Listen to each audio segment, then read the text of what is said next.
कुलक्षये प्रणश्यन्ति कुलधर्मः सनातनः धर्मे नष्टे कुलं कृतस्नं धर्मोभिभवत्युत। जब तक परिवार खत्म भ जाय छै ओत तक किछ नहीं बचे छै। कुल के नाश के मतलब होय छै सब किछ खत्म भ जेनाय। एही स्थिति में अर्जुन फंसल छथिन। ओ कहै छथिन कुल के नाश से सनातन धर्म नाश भ जाय छै। धर्म के नाश भ जेला पर संपूर्ण कुल में पाप फैले लगे छै। अर्जुन जे कह चाहे छथिन ओ ई छै जे अगर परिवार नष्ट भ जाय छै त धर्म नष्ट भ जाय छै। धर्म के नष्ट भेला पर संपूर्ण कुल में पाप बढ़ लगे छै। परिवारे छै जे हमरा सबके अपन जड़ से, अपन गुण से, अपन आदर्श से जोड़ने रखे छै। ओकरा खत्म होते देरी समाज में चारों तरफ पाप बढ़ लगे छै। मित्रगण, अहाँ चाही त अपना चारों तरफ देखो सकै छी। जत्ता परिवार के सम्मान नहीं होय छै ओत्ता कोनो बात के सम्मान नहीं होय छै और समाज पतन की ओर जा लगे छै। अधर्माभिभवात् कृष्ण प्रदुष्यन्ति कुलस्त्रियः स्त्रीषु दुष्टासु वाष्णेर्य जायते वर्णसंकरः। परिवार के भलाई ओकर स्त्री पर निर्भर करे छै। अगर कोनो घर बने छै तो ओ परिवार के महिला के वजह से बने छै। जे घर में महिला नहीं होय छै त कहै छै जे ओई घर के कोनो भविष्य नहीं होय छै। आर अगर ओत्ता के महिला दूषित या करप्ट भ जाए तो ओकर की हर्ष हेतै।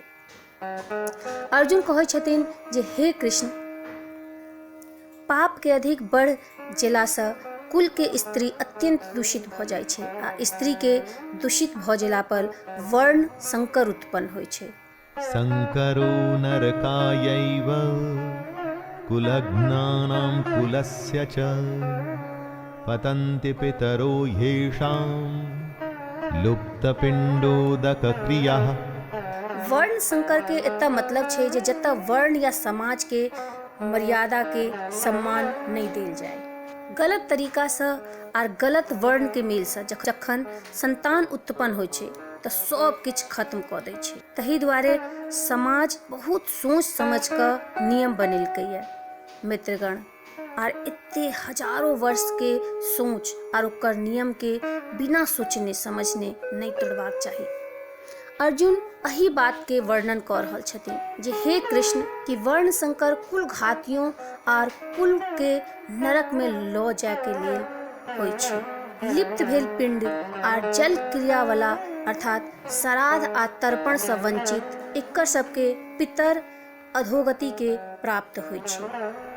दोषैरेते कुलघ्नानां वर्णसंकरकारकैः उत्साद्यन्ते जातिधर्मः कुलधर्माश्च शाश्वतः।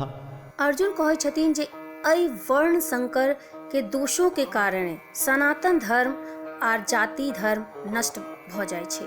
जत्ता वर्ण संकर होय छै ओत्ता धर्म के नाश निश्चित छै। वर्ण संकर के वजह से जेना कि अर्जुन बतेलखिन है जे कुल के धर्म के नाश होय छै और जाति धर्म के सेहो नाश होय छै।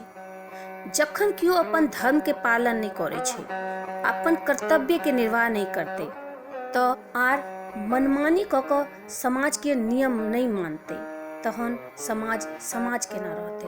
समाज त नामे छै कायदा आर कानून के। जत्ता सम्मान से बिना कोनो डर से सब एक साथ रह सके। उत्सन्न कुलधर्माणां मनुष्याणां जनार्दन नरके नियतं वासो भवतीत्यनुशुश्रुम। हे जनार्दन, जकर कुल धर्म नष्ट भ गेल छै एहन मनुष्य के अनिश्चित काल तक नरक में वास करऽ पड़े छै। ई शायद अहूँ सब सुनने हेबै और हमहूँ सुनलियै।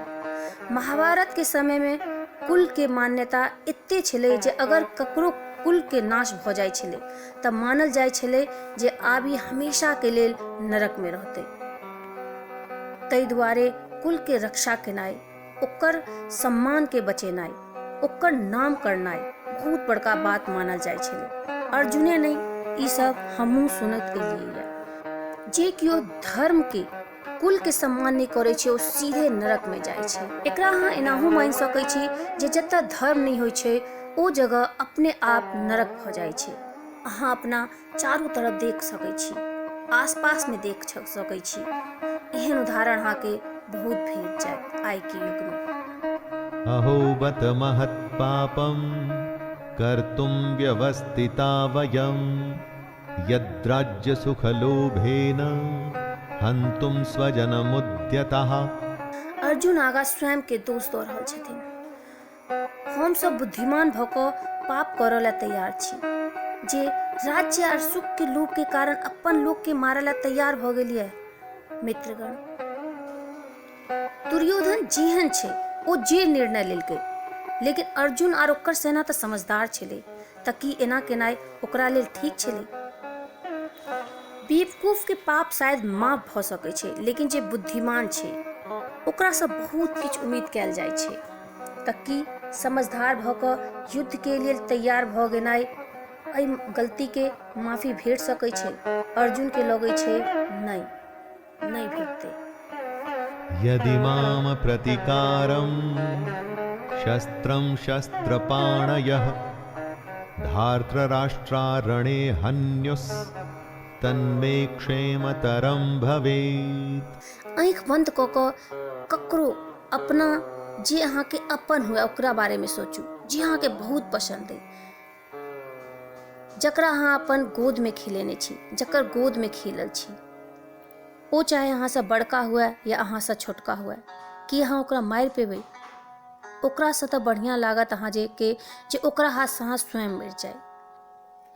यह बात अर्जुन कहै छथिन जे अगर हमरा शस्त्र रहैत, हाथ में शस्त्र नहीं लेने, अगर धृतराष्ट्र के पुत्र सब हमरा माइरो डालत तऽ हमरा मरनाई बेसी कल्याणकारी बुझाइए। संजय उवाच एवमुक्त्वार्जुनः संख्ये रथोपस्थ उपाविशत् विसृज्य सशरं चापं शोकसंविघ्नमानसः। संजय जे धृतराष्ट्र के एहि महान युद्ध के वर्णन दऽ रहल छथिन, ओ कहै छथिन जे हे धृतराष्ट्र, रणभूमि में शोक से ग्रस्त अर्जुन एहि प्रकार कहि रहल छथिन। बाण रहित धनुष के त्याग कऽ रथ के पाछा भाग में जाकर बैस जाइ छथिन अर्जुन। मित्रगण, ई छलैया पहिल अध्याय भगवद गीता के अर्जुन विषाद योग। एहि में अर्जुन के दुख में हुआ के, ओकर मन में शंका आवा के, यह बात हमरा सबके सामने एहि पूरा अध्याय में आयल है।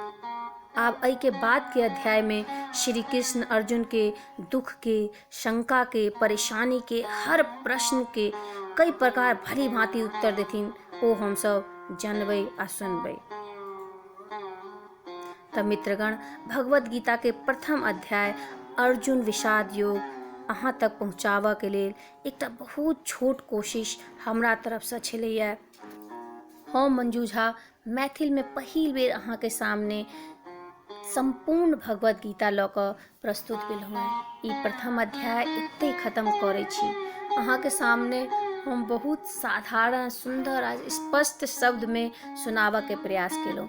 अगर अहाँ के नीक लागे तऽ अहाँ से विनती अइ जे हमर चैनल के सब्सक्राइब करब। कोनो गलती बुझाय तऽ हमरा कमेंट में जरूर बताएब। दोसर अध्याय तक के लेल ताबेत हमरा आज्ञा दिअ।